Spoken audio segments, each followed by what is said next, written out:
People who are bothered by love have not fully understood or understand what love is. Because love is the most powerful, the greatest, the strongest, the most unshakable, the most unwavering, transformative force there is.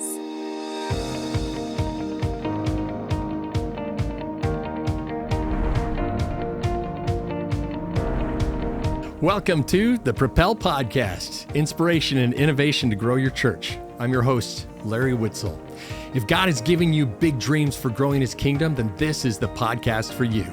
Our goal is to offer practical training for effective evangelism in the Seventh-day Adventist ministry context, but the principles we talk about are applicable in many other churches as well. So wherever you're doing ministry, welcome to the Propel Podcast. If you've been enjoying the podcast, I encourage you to consider attending this year's Propel Conference in Silver Spring, Maryland, April 12 to 15. This is your chance to gain groundbreaking insights and practical training as you join with other growth-minded leaders to elevate your ministry and grow your church. We'd love to see you there. You can register today at propelconference.org. The speaker for this episode is Joanne Cortes, an ordained minister with the Potomac Conference of Seventh-day Adventists. Joanne has been at the forefront of ministry and community impact. She planted Be Love Church in Washington, D.C., and is currently leading the establishment of Be Love Nova in Virginia, creating spaces for connection, healing, and growth. Joanne is a passionate leader and a visionary who believes that every individual possesses a unique gift that the world desperately needs.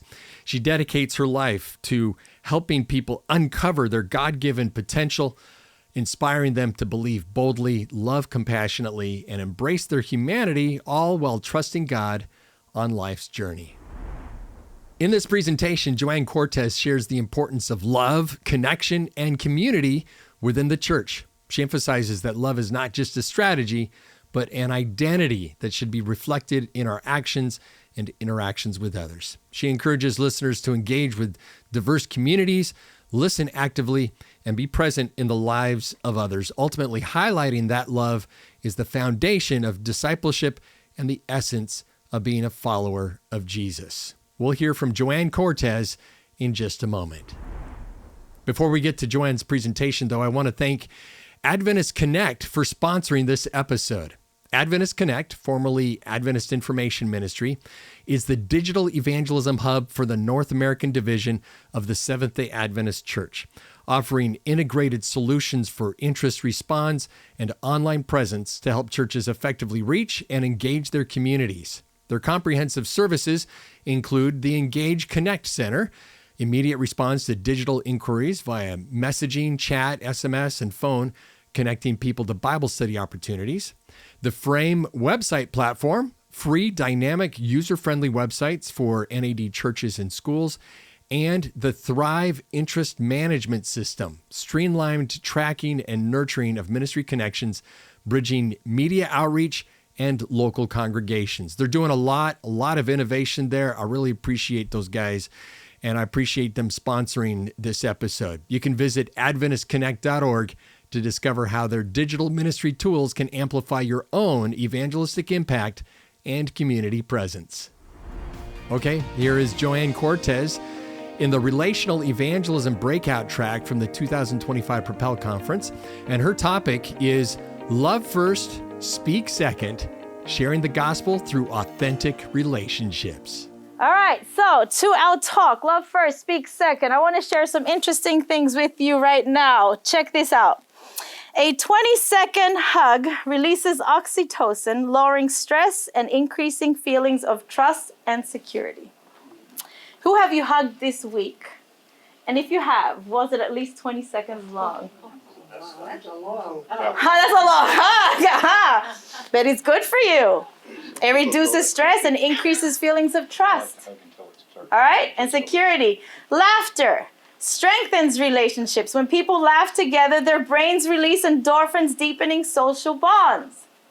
When was the last time you laughed? A couple minutes ago. Yeah, I know, right? That's a good thing. Laughing is good for you and helps with connections, right? Holding hands reduces stress instantly. When you hold hands with a loved one, your brain calms down and stress hormones levels drop. Have you held hands with a loved one? So when you're feeling stress, grab someone's hand, okay? Yeah. All right. Loneliness shrinks the brain. Loneliness shrinks the brain. Chronic loneliness is linked to brain shrinkage, especially in areas related to memory or learning. So if you are feeling lonely, you need to make sure to do something about it and place yourself in spaces where you are not lonely. Okay? And that is a blessing of the church, where there is community. Okay? Eye contact syncs brain waves. When two people maintain eye contact, their brain activity synchronizes, improving understanding and connection. Do you like looking at people in the eye, or do you stare away? That becomes a social thing, because some places Could be. eye contact is not something You want to do. Yeah. But perhaps maybe with those who are close to you. All right? Yeah. Family, friends, people you know, right? Eye contact helps to synchronize. So if you're having an argument with your spouse or loved one, take a moment and just look at each other in the eyes. Try that. Your brains will synchronize, right? And you'll improve your understanding of each other, okay? Close friendships, and some people are like, yeah, that's not gonna work. Anyway, okay, close friendships can extend your lifespan. People with strong friendships live up to 10 years longer. Do you have close friendships? Close friends that you know you can count on, all right? And check this one out. This is a sad one. Babies can die from lack of touch. Yes. Infants who are not held or cuddled can develop failure to thrive syndrome, leading to developmental delays or even death. And that's Harvard Medical School. So if babies are not cuddled or held, can die. Which means, and these are some nonverbal expressions of love, right? Which tells us that love is a basic human necessity. We need love to thrive, to grow, to survive, right? Just like we need food and water and air, we need love. Because we are biologically, cognitively, physically, and spiritually wired to love, to be loved, and to belong. When those needs are not met, we don't function as we were meant to. We break. We fall apart. We numb. We ache. We hurt others. We get sick. Right now, there could be someone right now who is sick because of lack of love. And you may not be aware. And you may not know. So God has placed you on this earth to be love, to share love. And you don't know, perhaps that smile or that word of encouragement can help someone who is not feeling well right now. Have you ever had a moment where you felt you weren't loved? How did you feel? Not loved. Right? Good answer. Yeah, not loved. You feel sad, depressed, lonely. You feel like you're not good enough. No one wants you. Why do I exist? And you start telling yourself all these negative things that perhaps are not true, but because no one has acknowledged you or seen you, or you feel lonely, you start believing these lies that you tell yourself, right? Studies show that 1 in 3 adults have feelings of loneliness at least once a week. That's high. So 1 in 3 people here right now have felt loneliness this past week. 1 in 5 have feelings of loneliness every single day. This is an epidemic in our country. Washington, D.C. is the loneliest city. That's where our church is. It's the loneliest city. It's a transient city. People come and go. Most households only have one person in their household. So what can we do to help fight loneliness? But did you see what it says there? Loneliness is bad for your health, as bad as smoking 15 cigarettes a day. So you may not smoke, but if you're lonely, you're not doing yourself anything good, right? Loneliness increases your risk of death by 26%. It is worse for you than obesity. And it gives you a higher risk of developing heart disease and stroke and dementia and depression and anxiety. Just loneliness. Now, it doesn't mean that you can have time for yourself, right? Your me time. It means that you really feel lonely, and you may be in a crowd of, surrounded by people, but you're still lonely. And what can help against loneliness? Love helps against loneliness, because love creates connection, and connection is an antidote to loneliness. So if you are feeling lonely and you isolate yourself, you have to remove yourself from that isolation and place yourself in a space where there are people to be able to be seen and acknowledged. If you remain isolated, no one is going to know that you're alone. But if you belong to a church and one day you isolate yourself, if that church is doing what it's supposed to do, the church will notice you're not at church. Will notice you have been missing for a few days or weeks, and someone will reach out. And so if you're a leader, make sure your church is intentional in knowing your members, your guests, who comes, and if they haven't come for a while. You don't know what they're going through, but perhaps a text, a phone call, reaching out to them, letting them know, hey, we've missed you, we haven't seen you, are you okay, can help someone as they're going through loneliness.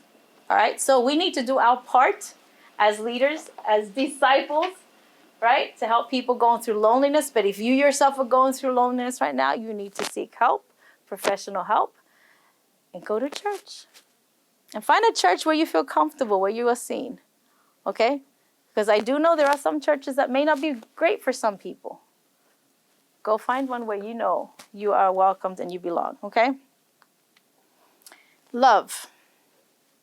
Have you ever heard some people say that love is too soft? That love is like fluff. Like, why do we talk so much about love? Love, is too passive. Love is not enough. We need more doctrine. We need more prophecy. We need more. Have you heard anyone talk like that? If you haven't, great. That's awesome. Okay? We need all those other things. Yes. But if you don't have the love first, then There's nothing else. Correct. Yes. People who are bothered by love have not fully understood or understand what love is. Because love is the most powerful, the greatest, the strongest, the most unshakable, the most unwavering, transformative force there is. You see, love is the foundation of everything we know and we do. If it wasn't for love, Jesus wouldn't have created us. If it wasn't for love, he wouldn't have left heaven to come to earth. If it wasn't for love, he wouldn't have suffered all he did to die on the cross. If it wasn't for love, he wouldn't have resurrected. If it wasn't for love, he wouldn't have sent the Holy Spirit. If it wasn't for love, he wouldn't have promised us that he will return soon. If it wasn't for love, he wouldn't have promised us a new home. Love is the basis of everything we know, we believe, and we do. And we need to understand the power of love to help us know that we need to love first and speak second. Because sometimes we want to share our truth first, what we know first. But God is calling us to love first. Okay?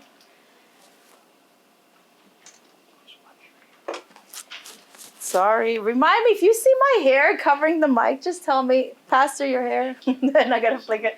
Okay? Thanks. All right. So there is no gospel if there is no love. Love, and this point number 2, love is not a strategy. Love is our identity. Sometimes we use it as a strategy. Oh, we love people. And we say we love people.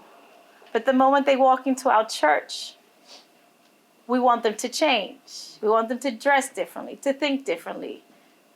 Is that real love or not? That's when it becomes abusive. Okay, so strategy is more about control, right? About outcomes. Strategy is more about manipulation and always wanting to win. You know, it's a tool to advance yourself, to prove a point, to outmaneuver other people. But love is not like that. Love is not transactional, it is transformational. If you have experienced love, if you don't fully know love, is it spontaneous?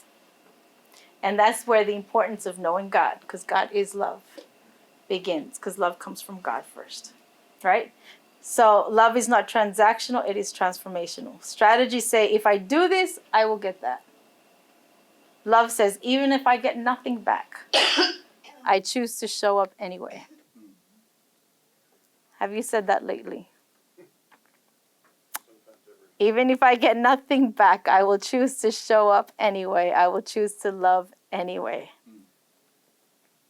See, because Jesus said in John 13:35, where'd it go? By this, you guys can read it with me. Everyone will know that you are my disciples if you love one another. How are they going to know you're a disciple of Jesus? By how many times you go to church on Saturday? By what you wear? Suit, tie, dress? Whether if you're vegetarian or not? Whether you return your tithe or not? Whether you understand all the prophecies or not? They will know you're my disciples by your love. So how do we get comfortable with people who are different to us and think differently to us? Like I mentioned earlier, I grew up in the Adventist church. I felt uncomfortable with people who were not Adventists. I didn't know how to talk with them or approach them. I didn't know what conversations to have. So it begins with your relationship with God. When you understand his love for you, right? Then you got to learn to love yourself too. That is a key that sometimes we miss because we say love God and love others, but God also wants you to love yourself. And there's nothing wrong with that because he loves you. It's okay to love who you are, who he created you to be. And when you've experienced that love, it helps you to love others. Okay? But we as humans have preconceived ideas and biases and prejudice. So in order to overcome those things, it is hard. But to overcome them, we have to place ourselves in situations and places where we are surrounded by people who are different and learn to be comfortable in those spaces. And realizing that we're not better than they are. Correct. Yeah. They are a child of God. Yep. They are a child of God and see him with the eyes of love. And what is love? Love is patient. Love is kind. It does not envy. It does not boast. It is not proud. It does not dishonor others. It is not self-seeking. It is not easily angered. It keeps no record of wrongs. Love does not delight in evil, but rejoices with the truth. It always protects, always trusts, always hopes, always perseveres. Are we expressing this form of love in our daily life? Remember, we're not supposed to love people who we know, who we're comfortable with, who go to our church. We need to learn to love all people because we need to love... them too. Huh? We need to still love them too. We got to love everyone. Yep. Even if they don't think the same as us, they don't look the same as us, we got to learn to love everybody because love is the embodiment of a disciple. If you say you are a disciple of Jesus, a follower of Jesus, means you want to reflect Jesus. And Jesus is what? Jesus is love. So if Jesus is love and you want to be like Jesus and you call yourself a disciple of Jesus, you better make sure that the way you talk, the way you express yourself, where you are, no matter what you do or say, people can tell by whether you use words or not that you are a follower of Jesus. People can tell how you treat others, how you talk at others, how you look at others. All right? So remember, if you call yourself a disciple of Jesus, you better embody love because that is the foundation of everything. And it's not just showing love on Saturdays. Okay? Mercy. Yes, not just showing love. Okay, we're arguing in the car, we get to church. Okay, now we put on love, right?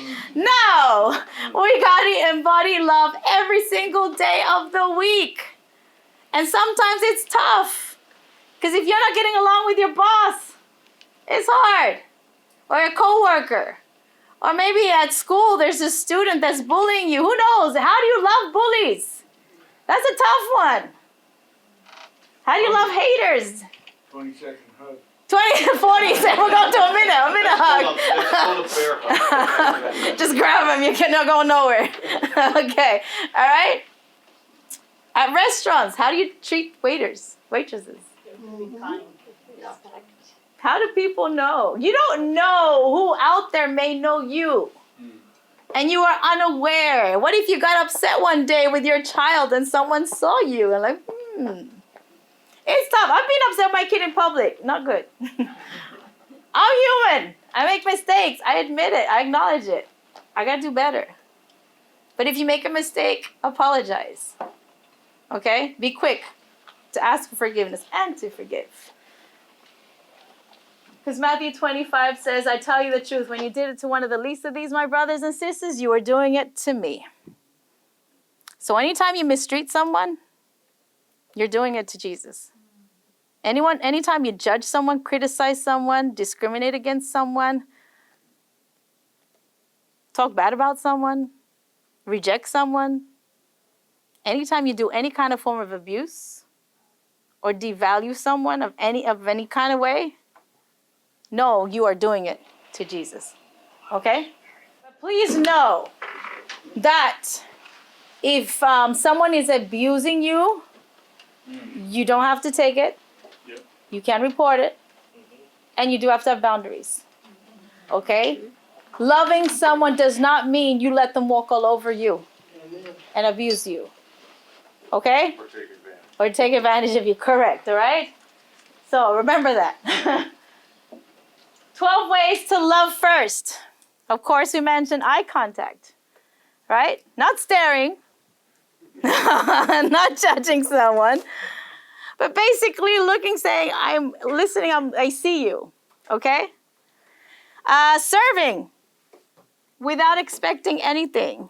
As humans, we love to expect something in return. I'm giving my time. What are you going to give me for it? Right? But how can we do acts of service without expecting anything in return? Have you helped someone with their groceries? Have you opened doors for people? Have you picked up someone, dropped them off, given them a ride? Have you let someone, let them pass ahead of you in traffic? That's a tough one. Or the grocery store. Grocery store, right? Help someone with heavy bags. Helping someone perhaps clean. Someone who may be sick, and not able to do much. Can you drop off some food? Help them with some home chores and things like that. To remind them that they're not alone, right? Or maybe tying a kid's shoelace. Simple. But it helps them not to trip, okay? Giving space or attention. Your body language, does it make room for other people, or is it only you that can use the space?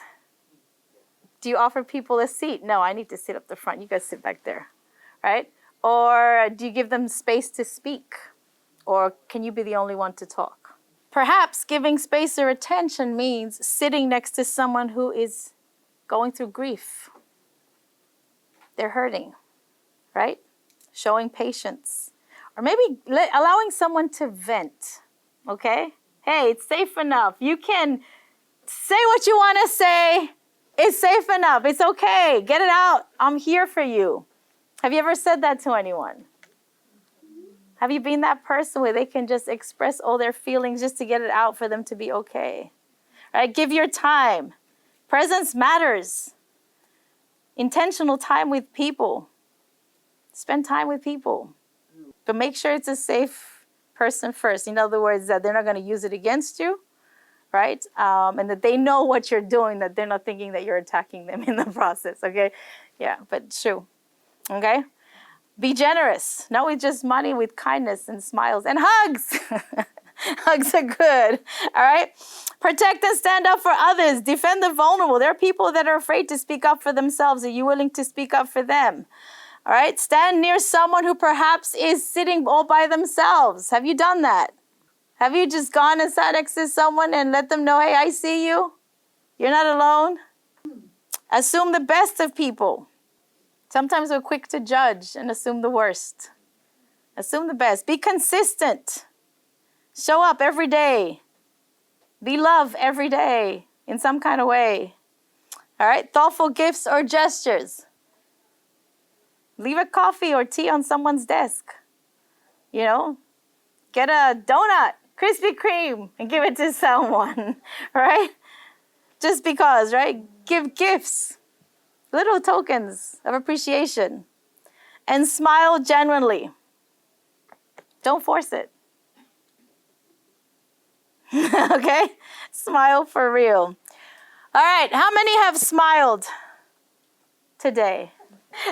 All right, did you know kids smile up to 400 times a day? And adults smile only 15 times a day? Grumpy adult. So 400 times kids smile a day, adults smile 15. So we got to do better, adults, okay? So if you are angry and someone could make you smile, that anger can go away in 10 seconds. All right? Now, if you don't have someone to make you smile, you can't force yourself to smile. You smile and you hold it. Okay? You hold it there for a while. And that sends a signal to your brain that you're okay. And 1 minute of laughter affects health positively. It's like 10 minutes of jogging. All right, so we gotta laugh for 1 minute. So we have to jog for 10 minutes, all right? All right, so smiling is good. Smiling is good. I should be this big around. you laugh a lot, it's good. All right, and then listen. Listen is super important. Listening to others. Making sure that you are actually paying attention when someone talks to you. Don't interrupt them when they're talking. And then when you are listening and they stop talking, tell them what you heard, what you understood from what they said to you. Try every week to take time out, to be intentional, to listen to someone. It is hard, especially with so much technology and so much going on and our phones. It is hard to listen. We get distracted and pulled so many different ways, right? Make sure to listen and relay back. I heard you say this. I understood this. So that way there's no breakage in the communication, okay? And it helps you make connections and understand each other better, yes. Next one, nobody cares how much you know until they know how much you care. We all know that one, right? Another thing you can do 30-day challenges. We do this with our church once in a while. Something you can do every single day to show love. Random things. You can just go to Google and say, hey, Google, give me a 30-day challenge, how to be love, right? And do it. Do it. Just do it. Go for it, okay? So that way you are making sure you are learning to love and be loved. You're doing something, okay, to reflect Jesus as well. If love is invisible in your life, discipleship is invisible too. Because love is the embodiment. Discipleship and love go together, right? A disciple embodies love. So if you are not showing love, that's why you got to challenge yourself sometimes, because it's hard. We're not used to it. We just want to go to work at home and do our thing, and I'm tired. I'm like, right? Life is hard. Life is busy. Everyone here has some issue in life. But take 5 minutes a day to do something for someone else. Whether it's a text, a phone call, message through a DM, through social media, take them out to eat, get coffee, something, all right, to be loved. Got it? Because it is the foundation of what we do. Now, if you're going to reach people, you need to be deeply in love with people. They need to know that they are more important to you than traditions and preferences.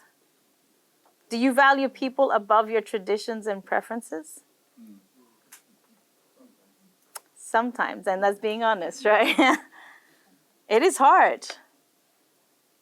How much do you value people? Do we say we value people, but I need you to change something. I need you to do this. Nah, not quite there yet. So I want to share with you some of the things we have done in our church to reach the community, to be love. All right. We like to focus on those big events during the year, you know, Valentine's, Easter, Christmas, Halloween, you name it. We do something to connect with the community, to meet them where they're at. Remember, we're planting a church that may be different to some other churches. So we are going to do things that are a little different to other churches because we're trying to be intentional with what we do. So for Valentine's Day, we go out and we give roses on the street. And we did that one winter. It was really cold.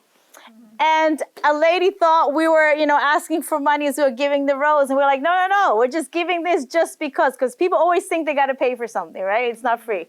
And then another lady was like, oh, wow, no one has ever given me a rose in my entire life. This just made my day. Thank you so much. Something as simple as that, with a smile, hey, just because. We want you to know that you are loved and you're thought of, right? For Easter, we do an egg hunt. Yes, we get the Easter bunny costume. But we get a lot of kids from the community that come out because that's what they like to do. That's what they know, to go find eggs filled with candy. That's exciting for kids. All right? There's nothing wrong with going to find some eggs with candy or take a picture with the Easter bunny. When they come to church, first they'll go to the egg hunt, then they'll come to church, and then they'll hear the message of Jesus, the risen Savior. Right? Do something that connects with people first that is familiar to them.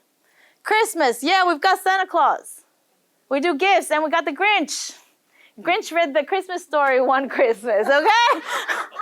We got the kids dressed up as elves, giving out the toys to the kids that come from the community. We have ice cream trucks, and we do Halloween. We don't celebrate Halloween. We make sure that we have a safe space for kids in the community can come and wear their costumes and get some candy and parade their costumes around the block. All right? So we're creating a space where they can come do that. And that at the same time, they get to know us, but we are meeting them where they at, what they know, what's familiar to them. And we are being Jesus and his hands, his feet, his heart, in everything we do. So make sure that whatever you do, you are intentional in meeting people where they're at, in being Jesus to them. All right? What's that guy with the snake around his neck? Yeah, we have reptiles as well that we bring to church. Yeah, that's a boa. Yeah, it's a beautiful snake. It's like, no. So what activities do you do in your church to reach your community, to show them love? Sometimes we expect the community to be missionaries, and they have to change everything to come to us when God has called us to go to them. So what are you doing to go to them and meet them where they're at? Because of Halloween, my son invited a friend, one of our Halloween activities. He invited a friend. She came. She wore her costume. She was excited. And she had fun. That was her first time going to church. And because of that one invitation, she has come back. She brought her sister. She brought her mom. And because of that invitation, our son, who is also an elder of our church, was able to baptize her and her sister. Her mom came in through profession of faith. All three came to church because of a Halloween outreach event. Sometimes we like to focus on all the negative, but we need to use anything and everything we can to reach people and share the love of Jesus. Anything and everything we can.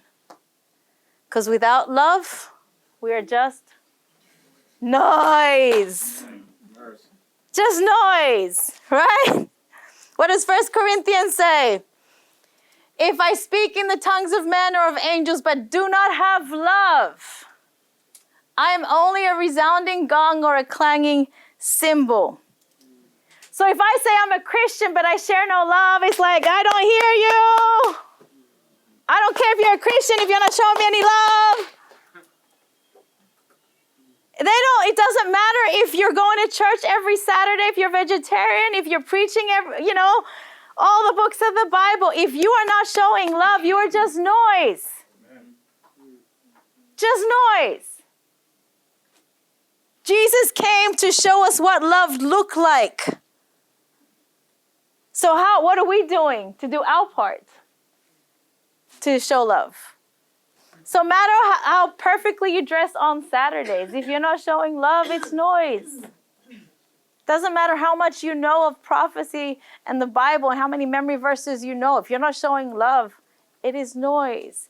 And I'm not saying you shouldn't. I think it's good that you know all of those things. But you got to show love. That is the most important essential element, because love is the foundation, the basis of everything we know. Without love, there is no gospel. There is nothing. Praying is good. Worshiping God is good. Reading the Bible is good. Eating healthy is good. Getting time to rest is good. But if you don't love others, no matter how much you go to church or say you're a Christian, no matter how much you know, if you don't love, you're making noise.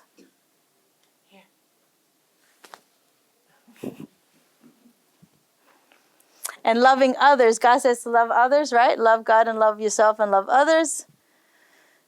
Loving others is not just loving people you know or you're comfortable with. Because it's easy to love those we know. Sometimes. True. We all have our moments. Love yourself. But can we love those who are different to us? People may forget what you said, but they'll never forget how you made them feel. You may say a lot, but if there's no love, it's just noise. And how did Jesus love people? And this is something we like to, use a lot. He mingled with men and women as one who desired their good. What does it mean he mingled? He walked around amongst them. He hung out with them. He didn't just go to church with them. He went to parties with them. He ate with them. He did life with them. Who are you doing life with? And he did life with people who were not only religious people. So right now are you doing life with that is not going to church? That is not religious? That is not an Adventist? That doesn't believe in God? That's a tough one for some of us. Because we're surrounded by people we know and who think like us. So I want to challenge you, find someone who doesn't think like you or believe like you and invite them out to coffee or tea and get to know them. It's going to be uncomfortable at first. You're not going to know what to say. It's going to be awkward. But you got to challenge yourself. Jesus mingled with all kinds of people, with all walks of life, different backgrounds, and he was comfortable. We need to do the same. We need to get comfortable with people who are different to us from all walks of life. And he showed them sympathy. He ministered to their needs and he won their confidence. And then he said, follow me. We want to say follow me before we even get to know people. So make sure you're intentional. Challenge yourself. Do the 30-day challenge, right? And get to know someone who is not like you or thinks like you. And finally, how do you want to be known? Do you want to be known as someone who knows a lot of prophecy, someone who goes to church, someone who's a great church member, someone who's very healthy? How do you want to be known? God wants each one of us to be known as people of love. Jesus was known because of his love, not because of his dress or his taste in music or what he ate. Jesus was known for his love. How do you want to be known? And I'm going to close with this last story. I used to lead worship in one of our churches many years ago. And I invited a young lady that I knew to come sing with us, part of the worship team. And she's like, Joanne, are you sure? I don't know. You may get in trouble if you ask me to sing with you. And I said, no, it's good. Come sing with me. I need you. You have a beautiful voice. I want you to sing with us. And she's like, yeah, but last time I sang at a church, they, got me down from the pulpit. They cut my song in half, and they did not want me to sing anymore. They criticized me. They told everyone, you cannot be near that person. She's a bad influence. Are you sure you want me to sing with you? And I said, yes, I have your back. Sing with us. And slowly, our relationship grew. I knew her, I knew she was a singer, but now relationship started growing because I started asking her to be engaged in church. She started seeing another perspective of church. This person doesn't judge me, doesn't criticize me, is grateful for my time, grateful for my voice. I'm going to keep coming. I'm going to keep singing. And then when I was called to pastoring, to plant a church, I reached out to her. She was not going to church at all for a long time. And I reached out to her and I said, hey, we're planting a church. I would love for you to be a part of it. She came. She's like, I'm only going because it's you. Because I know you, but I'm not into this church thing. I'm like, I need you. Yes, awesome. I love her. I hug her. All right, we talk. I got her engaged and involved from the beginning, serving, singing. She became one of the elders of the church, one of the leaders of the church. She started talking to other people about our church. She started sharing Jesus with other people. Her sharing the gospel. Someone who people were pushing out of the church is now sharing the gospel with people. And she's like, Joe, I've got your back. I'm not going to let anyone hurt this church or try to bring this church down. I will do all I can to support this church. Now she's a treasurer. And there are moments where she's like, I'm leaving, I'm tired, I'm quitting. I'm like, you can have a break, but you're not leaving. You're not going anywhere. I held on to her, and she noticed. She felt seen, she felt acknowledged, she felt loved. What are you doing with people to make them feel seen, acknowledged, and loved? Are they going to mess up? Sure, we all do. But don't let go. Hold on to them. Continue to share love to them. Be patient with them. Their spiritual journey is not like yours. So don't expect them to know what you know, but continue to be Jesus, be love to them. Amen. Well, it's time for a moment of reflection. What stood out to you from this message? A reflection practice is so important, which is why we emphasize it at the Propel conference and here on the Propel podcast. So when the episode finishes in another minute or so, please turn off your audio player for 5 or 10 or 15 minutes and just pause and reflect. Let your mind wander as you steep in what you heard from Joanne. What's your big takeaway? How can you carry this into your own ministry? What are you inspired to do? These quiet moments of reflection can often lead us to our next big breakthrough. Well, that's it for this episode. We'd love to hear from you. You can send an email to podcast@propelconference.org. And please mark your calendar for the upcoming Propel Conference coming to Silver Spring, Maryland, April 12 to 15. Joanne Cortes will be back, along with other powerful speakers like Daniel Hall, Dr. Rick McEdward, and Dr. Alex Bryant. Early bird registration is now open at propelconference.org. Special thanks to Joanne Cortes for speaking at the 2025 Propel Conference and to Adventist Connect for sponsoring this episode. This has been the Propel Podcast, inspiration and innovation to grow your church. The Propel Podcast is produced by the Sermon View crew, and the event recording services were provided by Adventist Learning Community. I'm Larry Witzel, wishing you God's richest blessing in your own evangelistic journey. Please join us again next time for another episode of the Propel Podcast.